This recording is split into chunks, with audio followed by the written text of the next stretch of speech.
The first thing I heard that morning was someone yelling for me to get on the ground. Not a question, not a warning, it's just a command. And the strange part?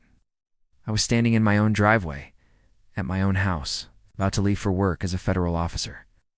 What happened next would trigger 3 federal investigations, end multiple careers, and teach me a lesson about power that I will never forget. My name is Marcus Hale. At the time this happened, I had been a deputy U.S. Marshal for more than 20 years. I had tracked fugitives across state lines, escorted violent offenders through federal courts, protected witnesses. I had been shot at once, threatened more times than I could count. But nothing in my career prepared me. For the morning, I was treated like a criminal in my own driveway. It was just after 6 a.m. quiet neighborhood. Sprinklers ticking across lawns, the sky still gray. I was loading my duty bag into my SUV. Before heading to the courthouse briefing we held every Monday, routine, predictable, then 4 black SUVs rolled onto the street. Fast. Too fast for a quiet neighborhood. They stopped in a staggered formation that blocked both ends of the road. Doors opened. Agents stepped out. Tactical vests, sidearms, serious posture. The kind of movement you see when a high-risk operation. Except they weren't surrounding a suspect's house. The lead agent pointed directly at me. Get on the ground now. No explanation, no warrant, no name called, just a command.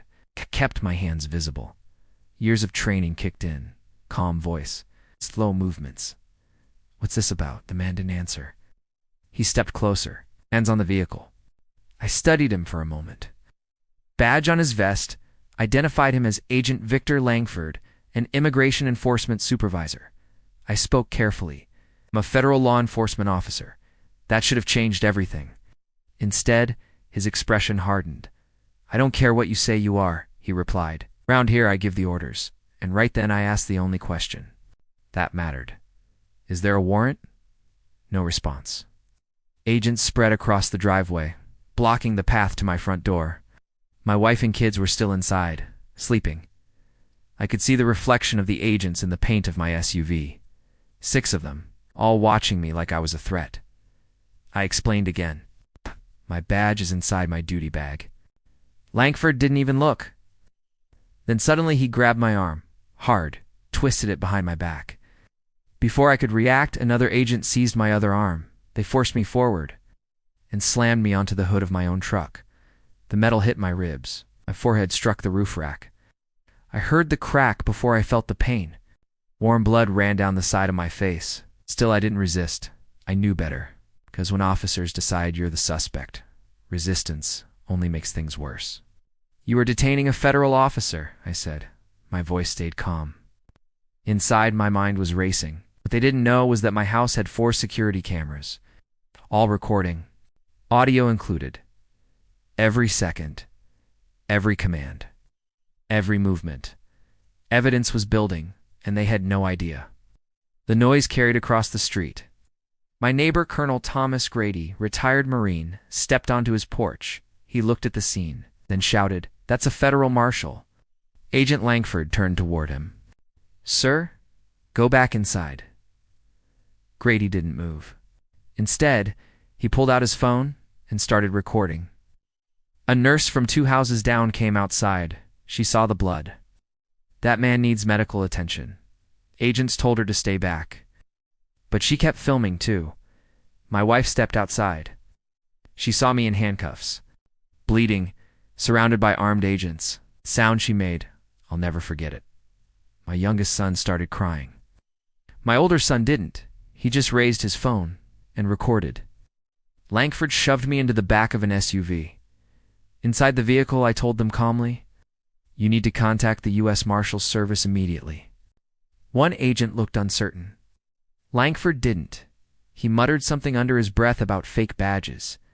But then, his phone rang. I didn't hear the conversation, but I saw his face change. The confidence disappeared. Fast. 30 seconds later, he opened the door, unlocked the cuffs, and stepped back. No apology, no explanation. Just silence. I stepped out of the vehicle, walked across my driveway, and went inside with my family. But the story wasn't over, not even close. Within hours, Multiple federal offices requested every piece of evidence from the scene: body cameras, operation logs, dispatch records, witness statements, my home security footage. What investigators discovered was disturbing. The operation that brought those agents to my driveway was based on an unverified anonymous tip. The description of the supposed suspect: wrong age, wrong height, wrong address, wrong street. Everything about it was wrong. But the deeper investigators looked, the worse it became. That unit had conducted multiple operations based on vague tips, many targeting homes with no connection.